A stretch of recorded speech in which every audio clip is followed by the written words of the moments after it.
Amanda, my husband's lover, sat in my kitchen wearing my robe and sipping my coffee as if she owned the place. My husband calmly told me I could accept their new chapter, or leave with nothing. I smiled silent. In 48 hours they'd learn the truth. The house, cars, and accounts weren't ours. They were mine. My quiet $11 million empire. You can accept our new chapter or leave with nothing, Patrick said, his words measured and corporate, like he was terminating an underperforming employee. Amanda nodded from her perch at my kitchen counter, my robe slipping off one shoulder as she reached for her coffee, my coffee from my machine in my mug. The morning light caught her diamond earrings, probably gifts from my husband, bought with bonuses he thought made him rich. I smiled, genuinely smiled, because nothing was exactly what they'd both have in 48 hours when they discovered the truth about who really owned everything in this house. But I'm getting ahead of myself. To understand why that smile was so genuine, you need to know about the life I'd been building while Patrick was busy being important. Before we continue, if you've ever been underestimated while quietly building your empire, please consider subscribing. It's free and helps us reach more women who need these stories of triumph. Every morning for 6 years, my alarm vibrated silently at 5 a.m. under my pillow. Patrick never knew. He'd sleep through earthquakes if they happened before his 7:30 alarm. While he dreamed whatever investment bankers dream about, probably spreadsheets and expensive whiskey, I'd slip into the spare bedroom he called my craft corner. My craft corner. That's what he told his colleagues when they asked about the packages that arrived daily at our house. Allison's got a little online thing, he'd say, making air quotes around thing, like it was something cute but ultimately meaningless. Keeps her busy while I'm at work. That Tuesday morning, before my world tilted on its axis, I'd open my laptop to see overnight orders totaling $47,000. My sustainable fashion line had exploded in Asia. My Vietnamese manufacturer was emailing about expanding capacity. My remote team of 12, spread across 6 countries, had launched our new collection while America slept. All of this managed from a room Patrick had never properly entered, too dismissive to be curious about what his wife did all day. The country club lunches were exercises in restraint. Every Thursday I'd sit with the investment wives, that's what we were, branded by our husbands' careers, and listen to them compete through proxy achievements. Richard just made senior partner, Margaret Whitfield announced last week, fingering a new tennis bracelet that probably cost more than most people's cars. How wonderful, I'd murmured into my overpriced soup, calculating that my morning's revenue exceeded Richard's entire monthly salary. These women measured worth in their husbands' bonuses and their kitchen renovations. They'd never understand the intoxicating power of building something from nothing, watching $100 days become $1,000 days, then $10,000 days. Patrick must be doing well, Margaret would probe, because everything was intelligence gathering at these lunches. That's a new bag. He treats me well, I'd say, not mentioning I'd bought the bag with money from business accounts Patrick didn't know existed. The $200 he transferred weekly as my allowance wouldn't cover the tax on that bag. The affair signs started 3 months ago. New cologne. Tom Ford, $400 a bottle. The man who complained when I bought organic groceries suddenly smelled like a luxury department store. Designer gym clothes replaced his decade-old college t-shirts. His phone, once carelessly left anywhere, became permanently attached to his hand. Then came Amanda's texts. Form corrections at 11 p.m. Saturday, emergency sessions when I was visiting my mother. Her name appearing in his phone with increasing frequency, like a slowly spreading stain. I screenshot everything. Not because I planned to confront him. Confrontation would have been admitting defeat. I documented because information is power, and I'd learned long ago that power kept in reserve is power doubled. The Seattle trip should have been a celebration. 5 days of negotiations, endless meetings in glass towers, PowerPoints that made my eyes blur. But when that Nordstrom buyer signed the contract, $3.2 million for exclusive distribution rights, I felt my life divide into before and after. Patrick had texted twice during those 5 days. Once, "Where's the good coffee?" Like I was customer service for his morning routine. Second, "Amanda's organizing the home gym. You'll love it."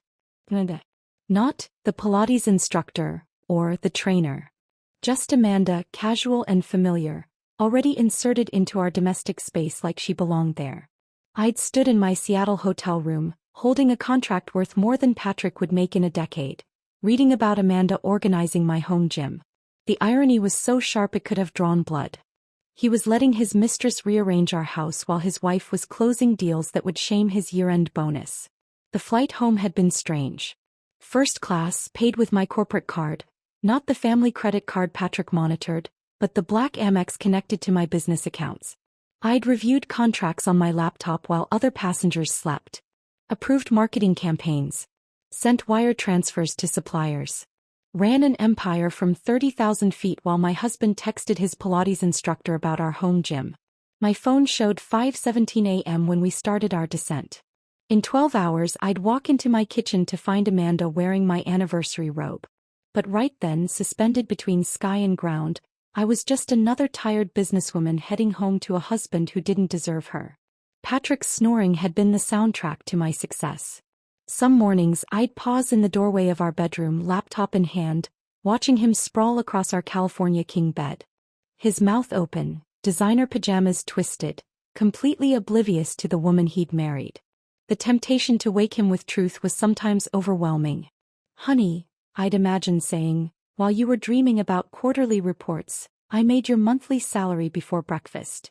But I never did. Because Patrick needed his illusions. Needed to be the provider, the success story the one colleagues envied.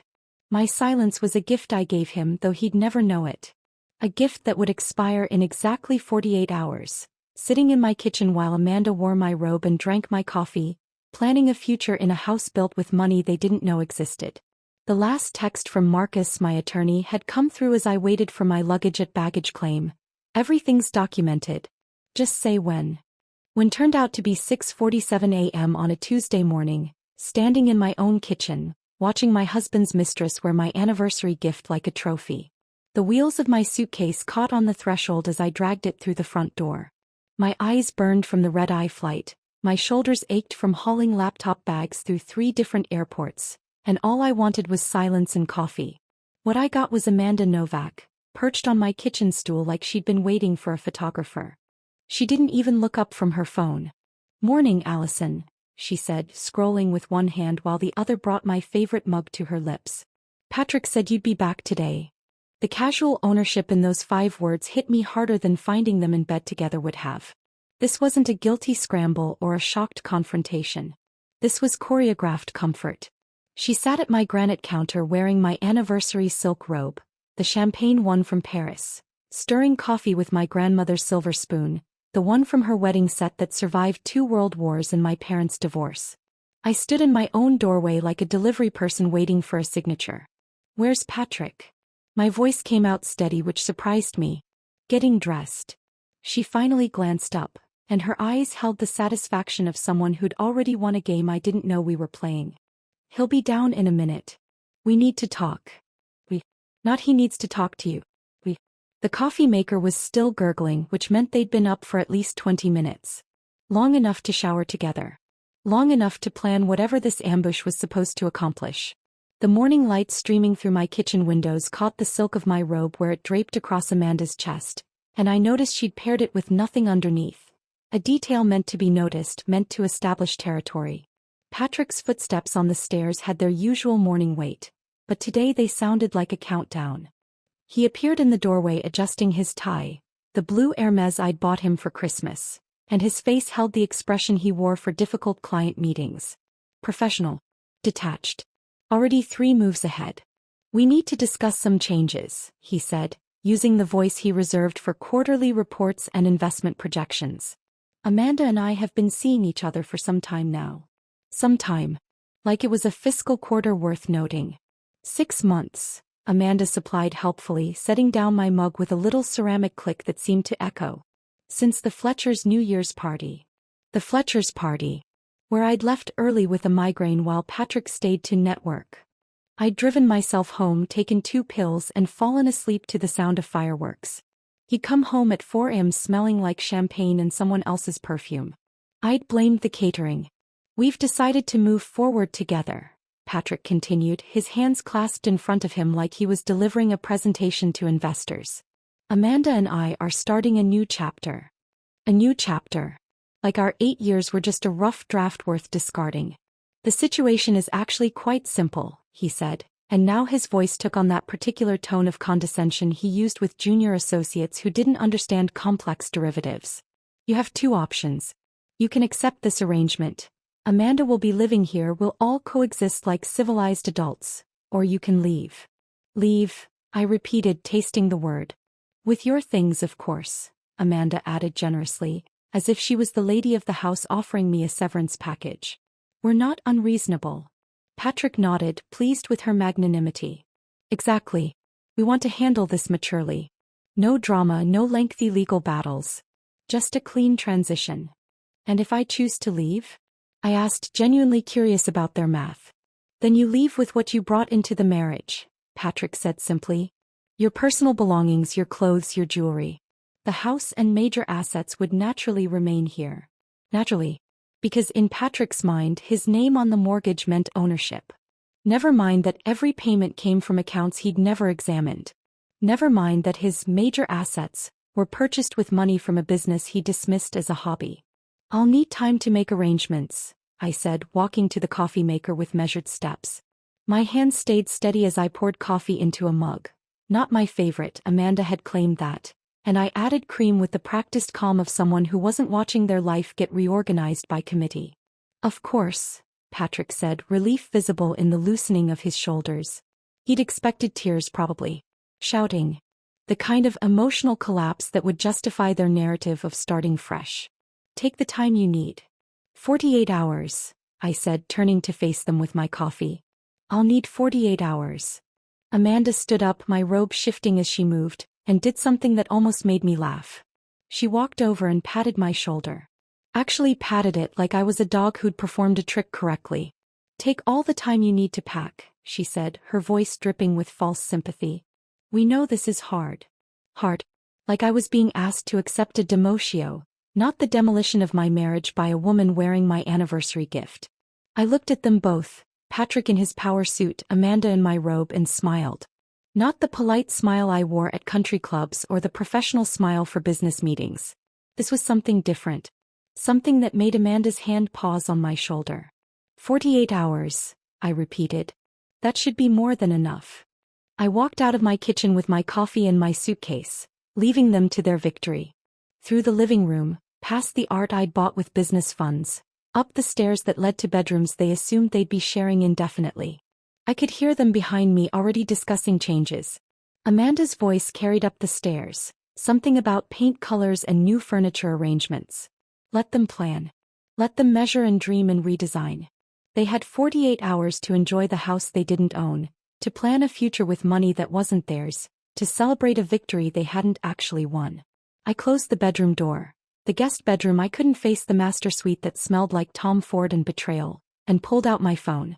The screen showed 7:23 a.m. Marcus Lawson would be at his desk already. He'd been preparing for this call for 10 months, ever since I'd first noticed Patrick's late nights aligning with Amanda's Instagram posts from restaurants he claimed were client dinners. I stood at the window overlooking our backyard.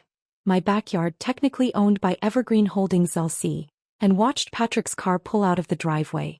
Off to the office to brag to his colleagues about his upgraded relationship status, probably.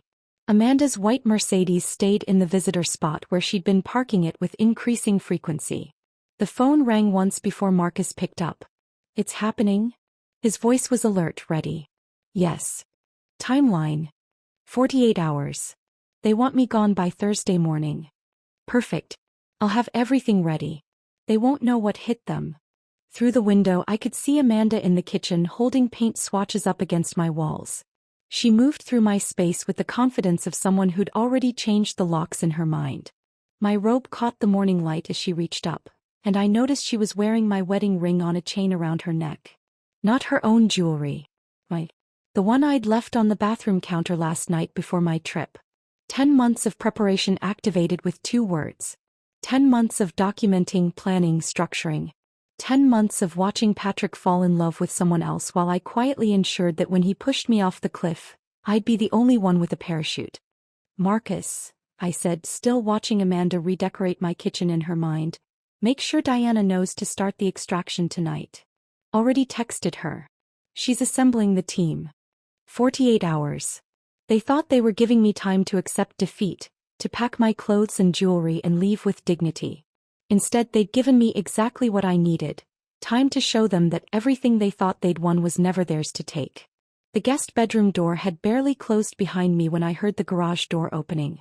Patrick leaving for work meant Amanda would have the house to herself, probably already mentally redecorating.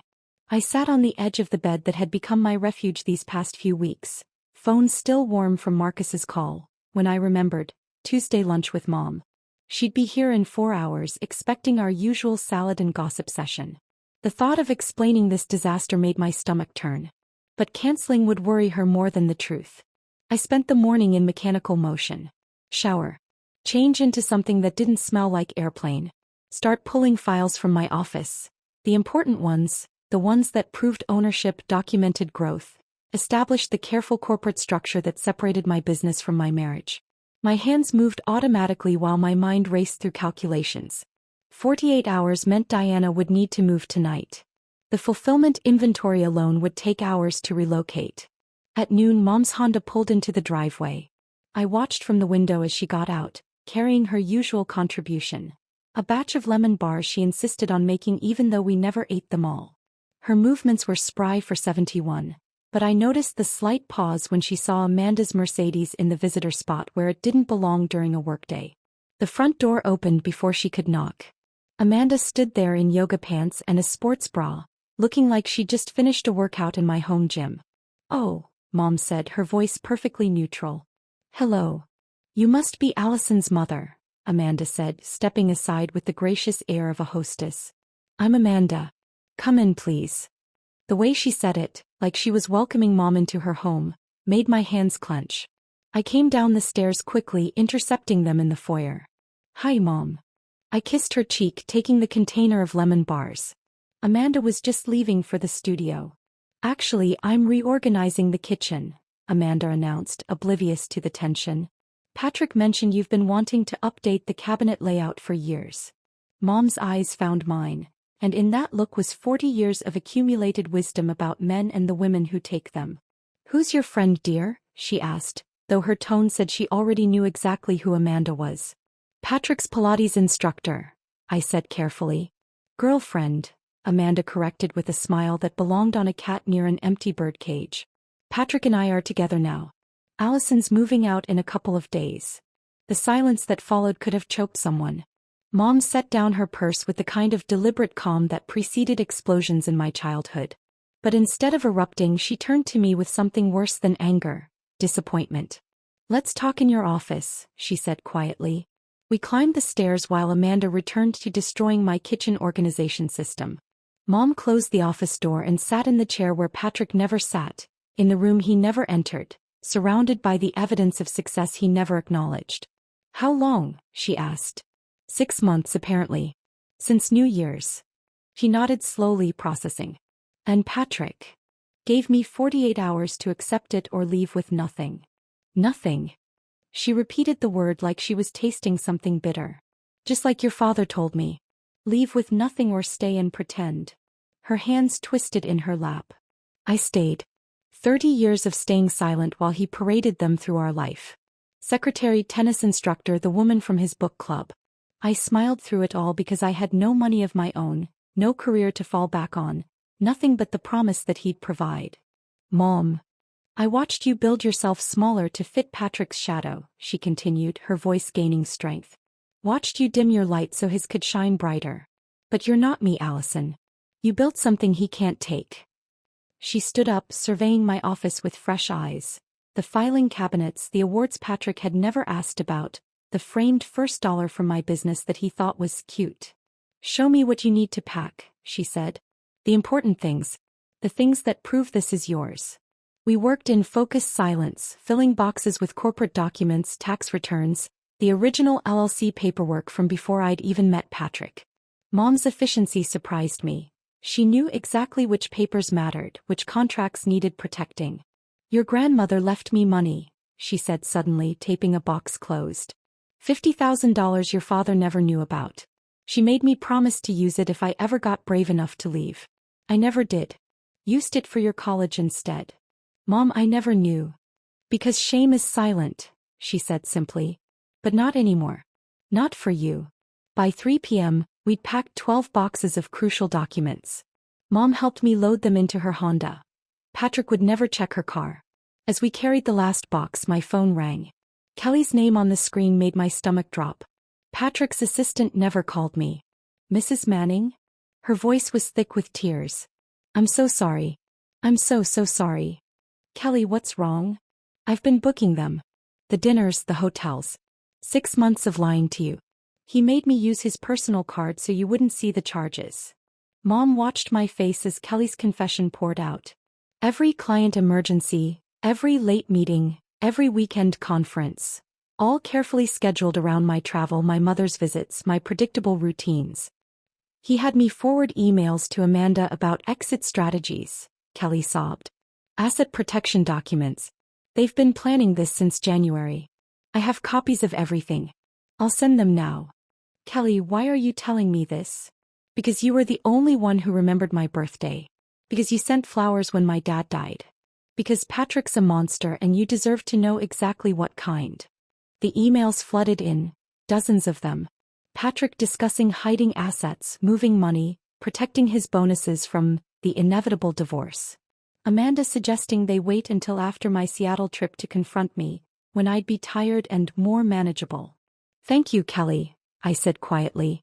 This helps more than you know. Mom read over my shoulder, her jaw tightening with each email. They planned this like a hostile takeover. Yes, I agreed. But they forgot who taught me about hostile takeovers. That evening, I returned from Mom's house to find a domestic scene so perfect it could have been staged. Patrick and Amanda cooking together, music playing, wine breathing on the counter. She wore my Paris apron over designer clothes that probably cost more than most people's rent. He stirred something in my copper pots while she fed him tastes from a wooden spoon. We saved you a plate, Patrick said magnanimously, like he was doing me a favor in my own home. The risotto was perfect, I had to admit. Creamy, properly seasoned with just the right amount of wine. Amanda preened as I complimented her technique. I trained with a chef in Milan, she said, because of course she had. My phone buzzed against my leg.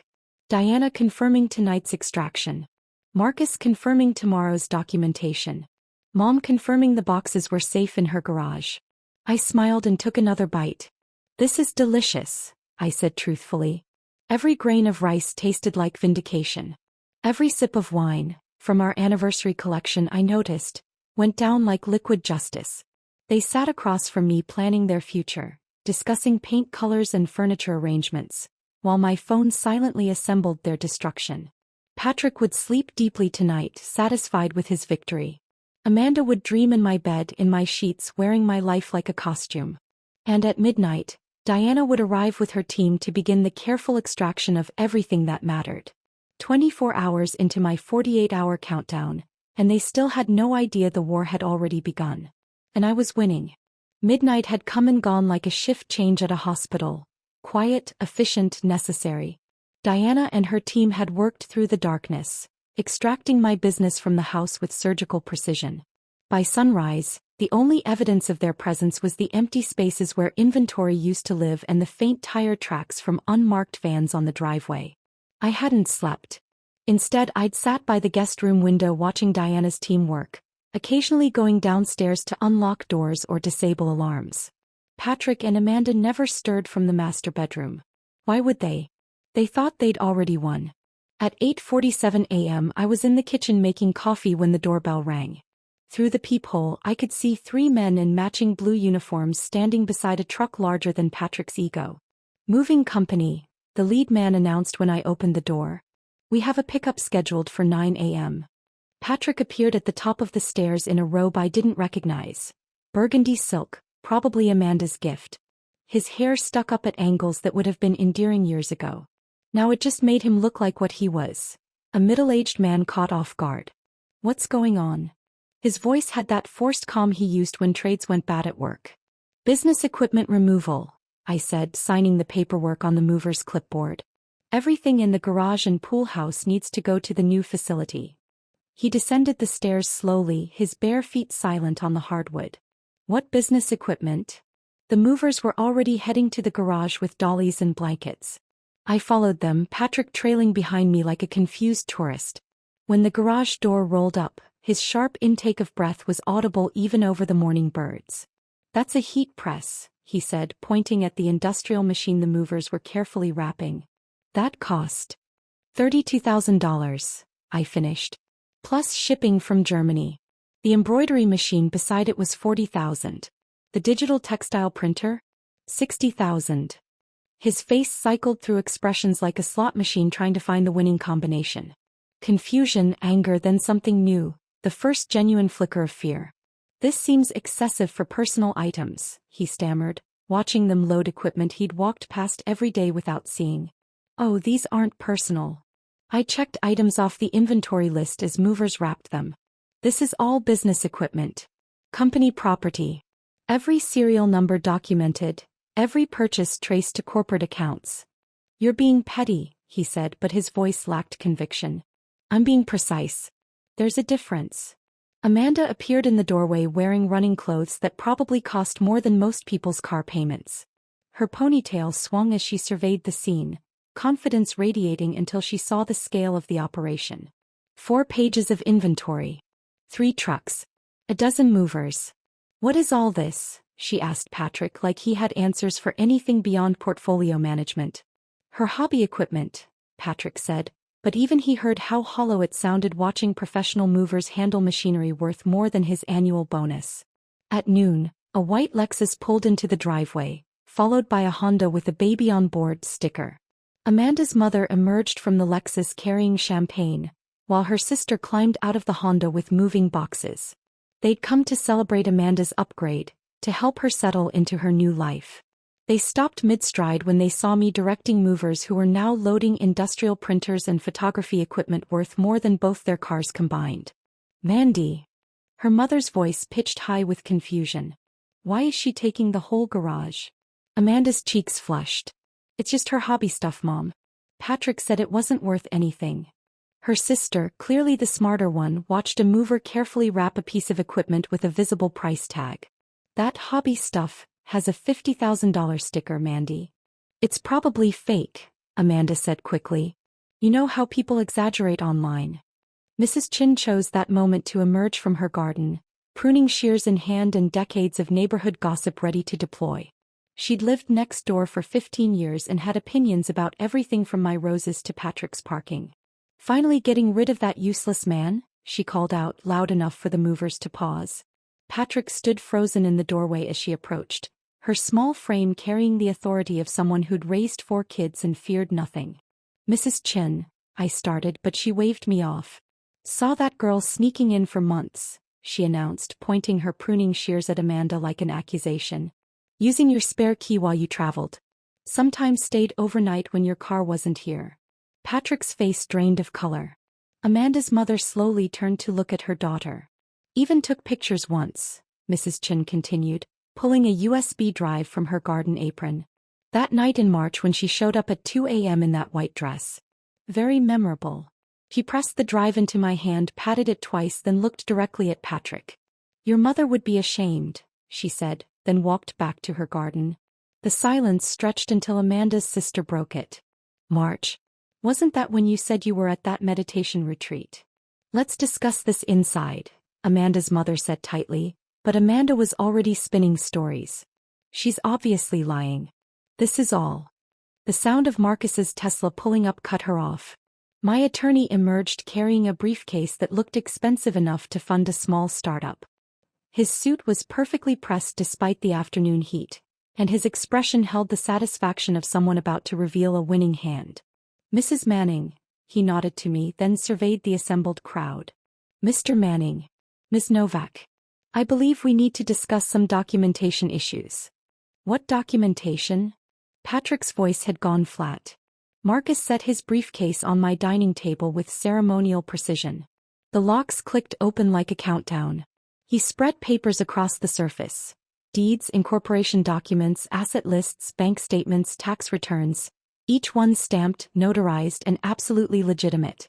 "Let's start with the house," Marcus said conversationally. "According to county records, This property is owned by Evergreen Holdings LLC, not by Mr. or Mrs. Manning personally. Patrick's hands shook as he picked up the deed. That's impossible. We bought this house together. Actually, Marcus pulled out another document. You signed a quitclaim deed 3 years ago, transferring ownership to the LLC for tax purposes. You insisted it would save money on capital gains. I never. Your signature, notarized by Kelly Brennan, your assistant. Marcus pointed to the bottom of the page. You signed 17 documents that day. Asked her to rush because you had a golf meeting. Amanda had gone very still. Patrick, you said you owned everything. The cars. Patrick's voice cracked. Leased through Evergreen Holdings as fleet vehicles. The furniture. The art. Corporate assets purchased for business entertainment purposes. All documented, all legitimate. Amanda's mother picked up one of the papers, her reading glasses making her look like a judge reviewing evidence. Patrick, this says the company is worth. She trailed off, mouth open. Patrick. Amanda's voice had gone small. You said she was just playing online. You said it was a hobby blog nobody read. Patrick stared at the papers like they were written in a foreign language, his investment banker brain trying to find the loophole, the error, the thing that would make this all wrong. But Marcus's documentation was perfect. Because I'd learned from the best, from Patrick himself, every time he'd explained how the wealthy protected their assets, never knowing I was taking notes. Marcus reached into his briefcase one more time, and I knew what was coming before he even pulled out the folder. The valuation report. The one document that would transform Patrick's condescension into comprehension. Before we discuss the prenuptial agreement, Marcus said, his voice carrying the weight of carefully orchestrated revelation, I believe Mr. Manning should understand the full scope of Evergreen Holdings assets. He slid the folder across the dining table. The cover bore the logo of Morrison & Associates, the valuation firm Patrick's own company used for their major acquisitions. Patrick recognized it immediately. His fingers hesitated before opening it. Page 3, Marcus suggested helpfully. The summary. Patrick flipped to the page. His eyes found the number at the bottom. Then moved back to the top of the page. Then to the number again. His mouth opened, closed, opened again. $11 million? The words came out strangled. Amanda's mother gasped. Amanda herself grabbed the report, her perfectly manicured nails digging into the paper as she read. This is impossible, Patrick whispered. His investment banker brain was short-circuiting, trying to reconcile the number with his version of reality. You never told me. You never asked, I said simply. Too busy laughing at my housewife hobby to notice I was out-earning you by millions. But you said it was a blog. A lifestyle blog about organic living or whatever. It started as a blog. 6 years ago. Then came affiliate partnerships. Private label products. The subscription box service. The fashion line. The Nordstrom deal I just closed in Seattle while you were planning this ambush? $3.2 million. Amanda's phone, face up on the table, began exploding with notifications. Instagram. The story she'd posted this morning. Champagne glasses, moving boxes, a caption about new chapters and upgrades, was backfiring spectacularly. She grabbed it, swiping frantically. The comments were pouring in faster than she could read them. I caught glimpses. Gold digger. Home wrecker. He doesn't even own the house. She played herself. Karma loading. 100% complete. No, no, no, she muttered, trying to delete the post. But the internet never forgets.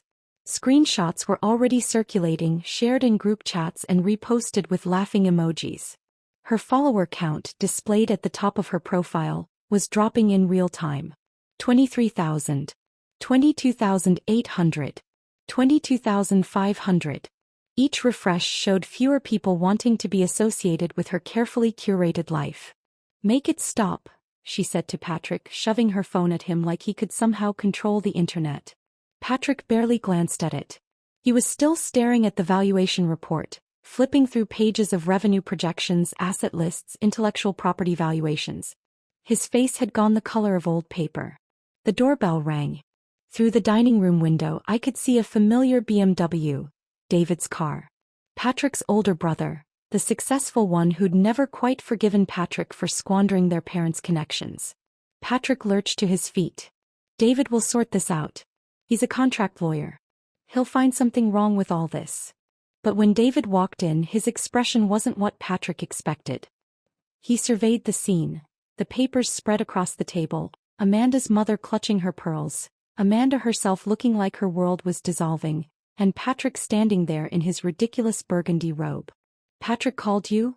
I asked. Panicking, David confirmed. Something about illegal asset hiding and corporate fraud. He picked up one of the documents, scanning it with professional interest. "This is actually quite elegant structuring. Your attorney, Marcus Lawson." Marcus introduced himself. "I've heard of you. The Fitzgerald divorce, right? That was brilliant work." "David." Patrick's voice cracked. "You're supposed to be helping me." David set down the paper and looked at his younger brother with something between pity and satisfaction. "Help you with what, exactly? Getting back assets you never owned? Fighting a valuation you never bothered to investigate? She's my wife. That money is hers. I told you Allison was the real deal, Patrick. Watched her build that company while you preened at cocktail parties, bragging about your bonuses while she was quietly building an empire." He turned to me and his expression softened. "I'm sorry it came to this, Allison. You deserved better." "Whose side are you on?" Patrick demanded. "The side that's been right all along. You had a woman worth millions and you threw her away for..." He glanced at Amanda, whose phone was still pinging with brutal notifications. "This." Amanda's sister had been quiet until now, but she suddenly laughed. "Mandy, you told everyone you were marrying up. You said he was rich." "He is rich." Amanda protested. "His wife is rich," her mother corrected, setting down the valuation report. "He's just, what's the word? Middle management." "Senior investment analyst," Patrick corrected weakly. "With a salary of?" David asked, though he clearly knew the answer. 160 base, Patrick admitted. "So roughly 1% of your wife's net worth," David calculated. "Congratulations, Patrick. You're a kept man who didn't even know he was being kept." That's when I pulled out the final document. The one Patrick had insisted on 8 years ago, when his $40,000 savings account made him feel like a tycoon. "Speaking of being kept," I said, sliding the prenuptial agreement across the table. "Remember this?" Patrick's face went white. He recognized his attorney's letterhead immediately. Marcus picked it up, reading with theatrical precision. Article 3, Premarital Assets.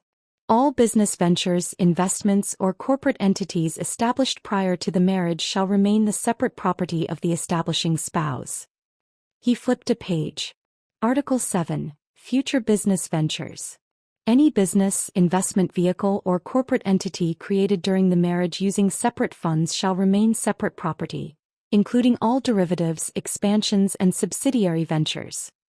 "But she started the business after we married," Patrick said desperately.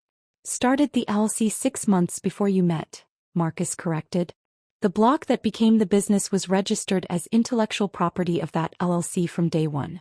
Every expansion, every subsidiary, every asset purchased, all flowed through corporate structures that predated your marriage."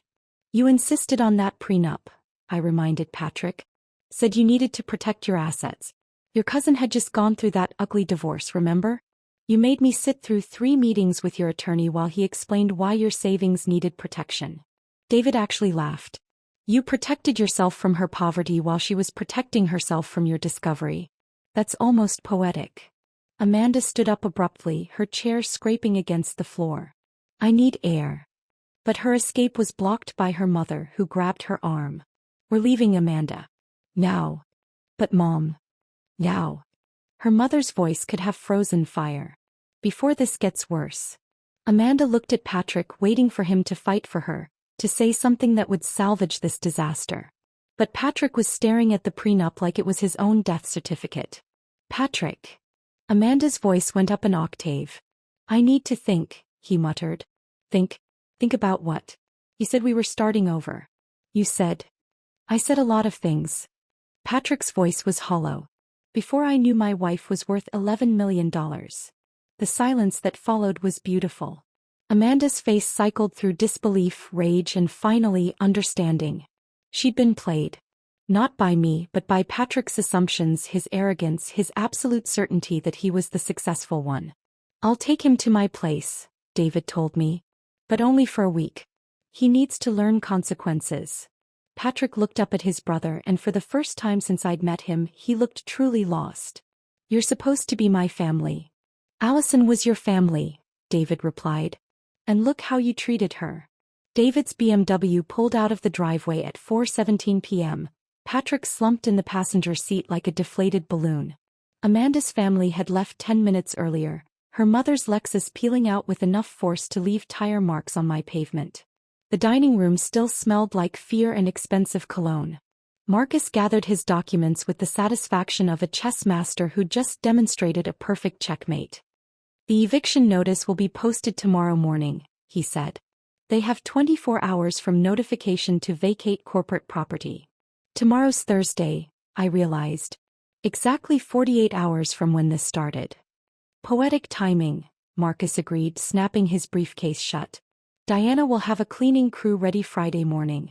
Professional deep clean, inventory check, and we'll change all the locks and security codes. The house felt different after everyone left. Not empty, liberated. Like it could finally breathe without Patrick's pretension filling every corner. I walked through rooms that would soon be mine alone, touching furniture he'd never appreciated, straightening art he'd never noticed. That night I slept in the guest room again. Not because I couldn't face the master bedroom, but because I wanted to give them one last night in what they thought was their bed. One last night before reality came knocking. Thursday morning arrived gray and drizzly, the kind of weather that makes everything feel heavier than it should. I was sitting at the kitchen island with my laptop and coffee when I heard movement upstairs. Patrick's alarm, 7:30 a.m. sharp like always. The shower ran. Footsteps crossed the bedroom. Normal morning sounds that would never be normal again. He came downstairs first, dressed in his second-best suit. His best suit was still at the dry cleaners. A detail that shouldn't have mattered but somehow made everything more pathetic. He stopped when he saw the paper taped to the mirror by the coffee maker. Notice to vacate corporate property, he read aloud. Residents must remove all personal belongings within 24 hours of posting. His hand shook slightly as he pulled it down. You're really doing this. The company is doing this, I corrected. I'm just the CEO. Amanda appeared, wearing jeans and a Berkeley sweatshirt I'd never seen before. No designer athleisure. No carefully curated outfit. Just regular clothes that made her look younger, smaller, ordinary. I need to call my landlord, she said to Patrick, not looking at me. Maybe I can get my apartment back. She stepped outside with her phone. Through the window, I watched her pace the driveway, gesturing with one hand, clearly pleading. When she came back in, her face told the story. He already rented it, she said flatly. To a couple. They moved in yesterday. Patrick's phone rang. The ringtone he used for his office. Wagner's Ride of the Valkyries, because of course it was. He answered with his business voice, all false confidence and professional timbre. Patrick Manning. I couldn't hear the other side, but I watched his face change. The color drained first, then his jaw tightened, then his free hand clenched into a fist. That's not, I can explain.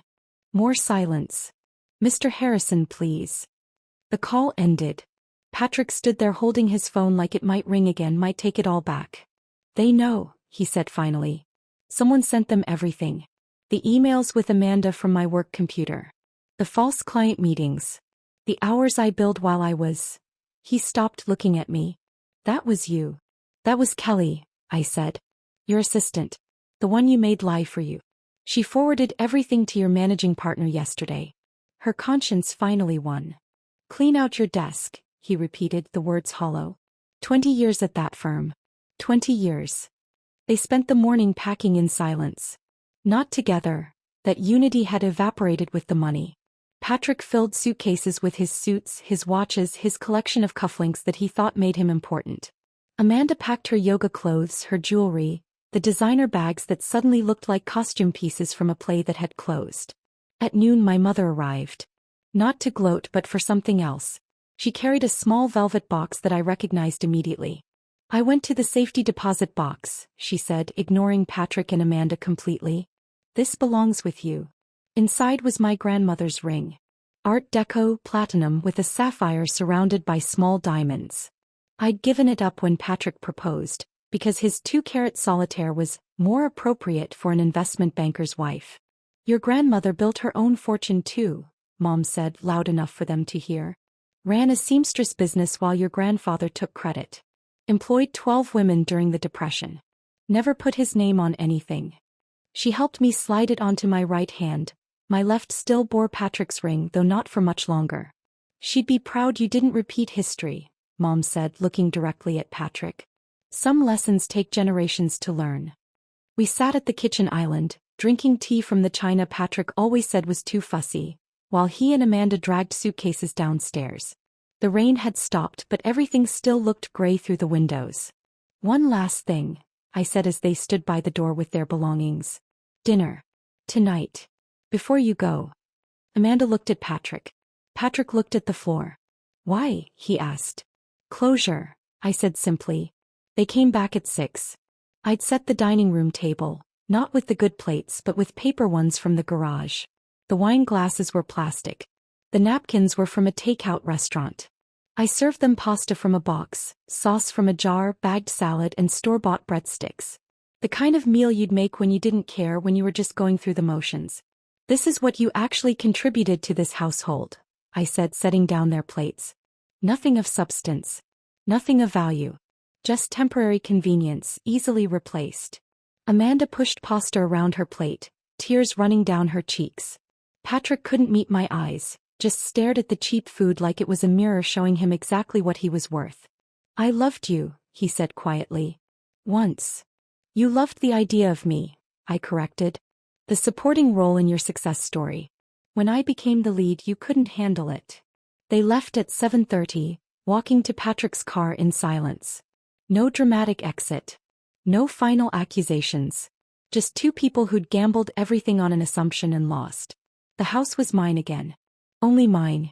I stood in my kitchen, my hand touching the copper pots Amanda had cooked with, the granite counter where she'd sat in my robe, the coffee maker that had started it all. 48 hours. That's all it had taken to dismantle their plans and reclaim my life.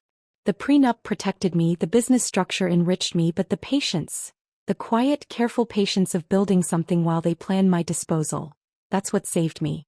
The doorbell at 8 a.m. Friday morning wasn't unexpected. Diana's cleaning crew had arrived exactly on schedule, and I watched from my bedroom window as they unloaded industrial vacuums and supplies.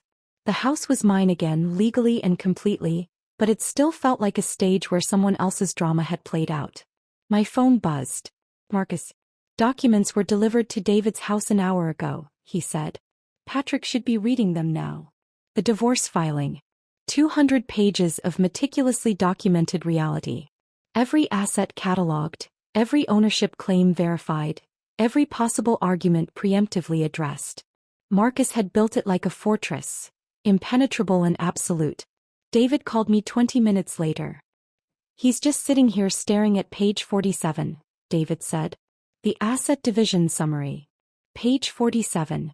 Where it spelled out exactly what Patrick would receive. His personal savings of $38,000, his 401k worth about $90,000, his grandfather's watch collection and his wardrobe. Against what I kept, everything else. His attorney just left, David continued. Told him to take the offer. Said you're being more generous than any court would be. You're not asking for spousal support despite the income disparity. I don't want his money, I said. I want him gone. The attorney used different words. Something about no leverage, no assets and no case. Patrick threw a glass at the wall after he left. Across town, Amanda was having her own morning of revelations.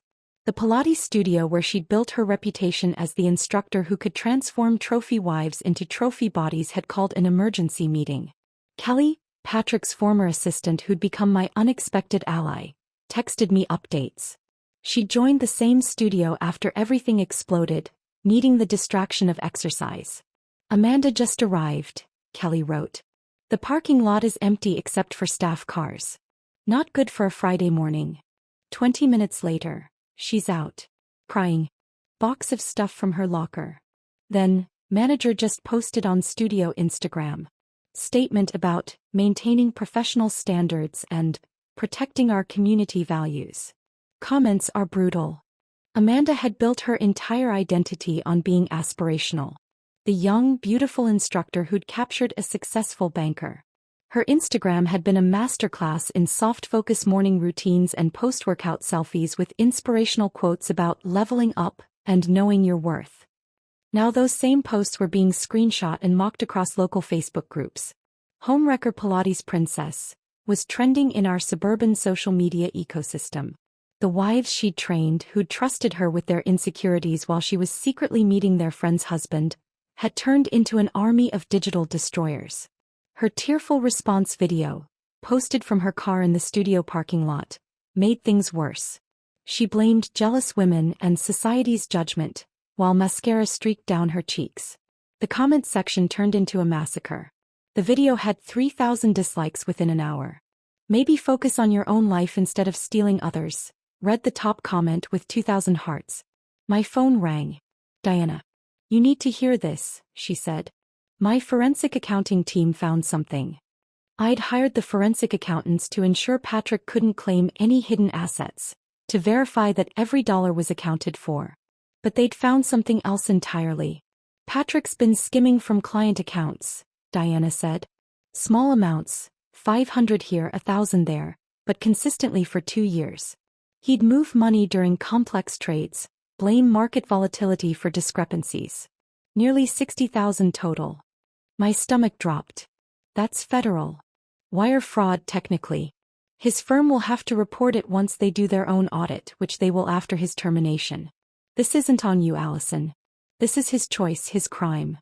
Send everything to his firm's compliance department, I said. And copy the SE. I'm not protecting him anymore. The FBI visit to David's house happened at 6 p.m.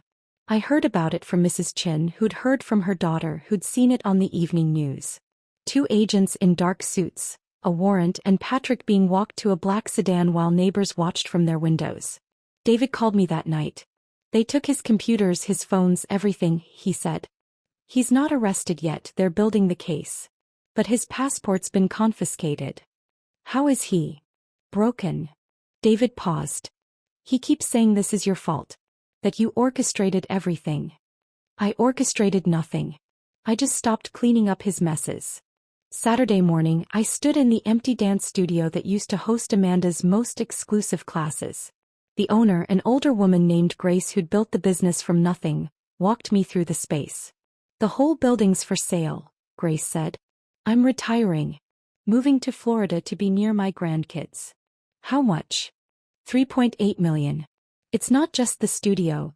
There are 6 retail spaces for offices upstairs and a warehouse in back. I walked through the rooms, seeing possibility where Amanda had seen a kingdom. The mirrors that had reflected her carefully crafted image could reflect women building real businesses. The space where she'd gossiped about other people's marriages could host workshops on financial literacy. I'll take it, I said. Cash. 30-day close. Grace looked surprised. Don't you want to negotiate? No. But I have conditions. Current tenants get first right of refusal at their existing rates. No rent increases for 2 years.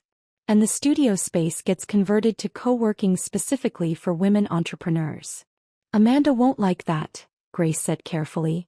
Amanda doesn't get a vote anymore. The purchase went through quickly. Cash transactions always do.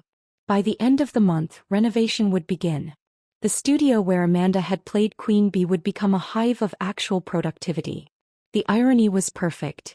She'd have to watch from wherever she landed as her former domain transformed into something that actually empowered women instead of teaching them to compete for men's attention.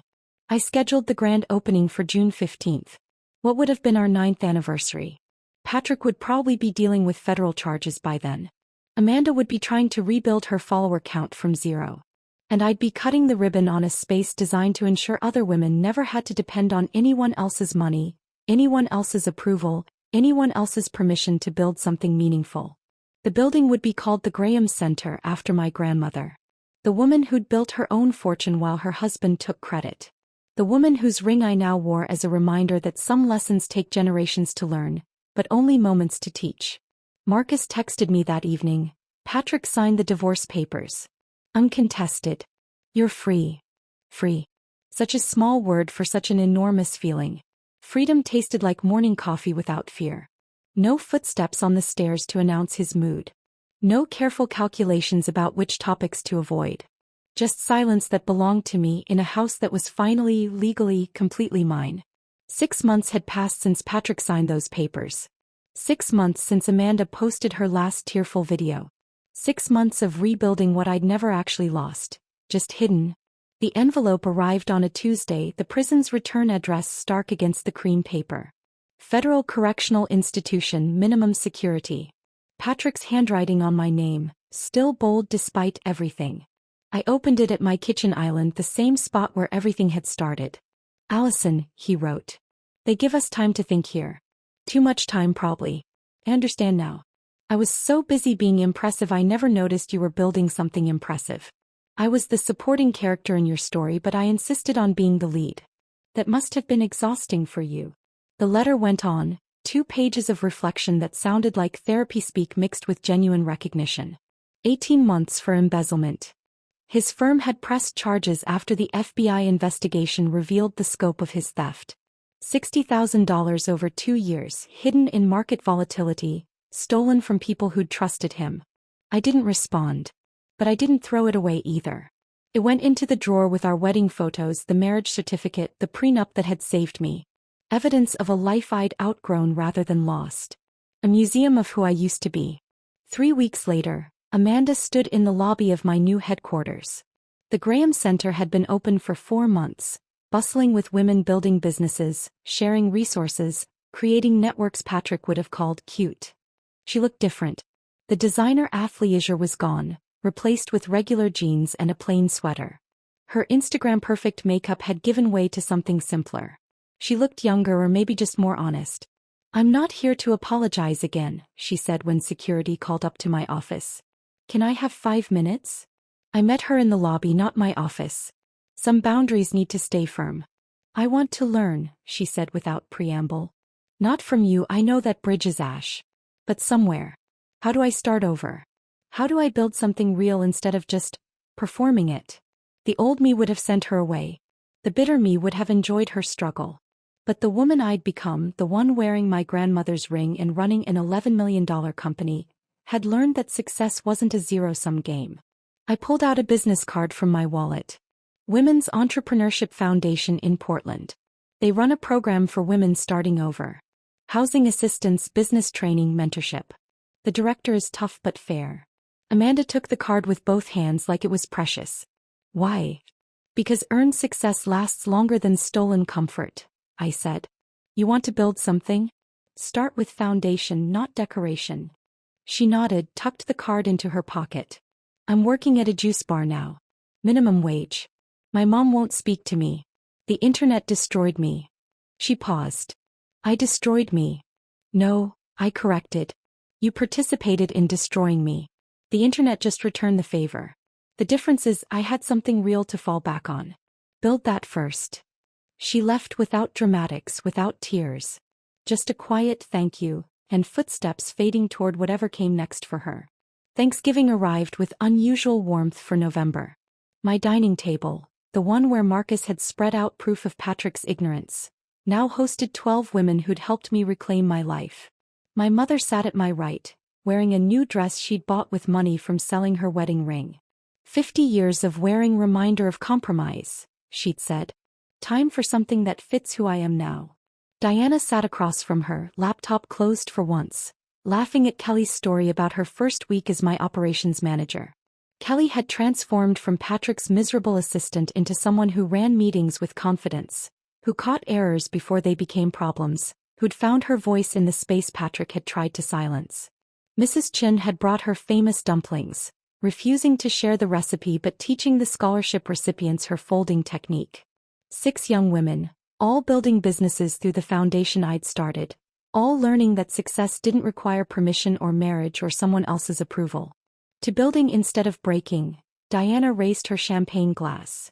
Dom Perignon, because we could afford it now without justification. To women who warned us, my mother added, looking at me. To second chances earned, not given, Kelly said, and I knew she meant her own as much as anyone's. To empty chairs that become opportunities, I said, gesturing to the seat we'd left open.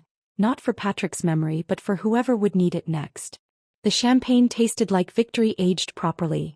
Not the sharp triumph of revenge but the smooth satisfaction of success built on solid ground.